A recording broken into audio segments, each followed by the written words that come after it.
Hey everyone, welcome back to Solution Guides. In this tutorial, we'll show you how to trade Forex on Bybit using MetaTrader 5 MT5. Start by downloading and installing the Bybit app from the official website or your mobile app store.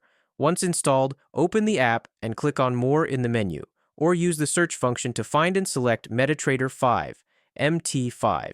If it's your first time using MT5 on Bybit, you'll need to create a password for your MT5 account.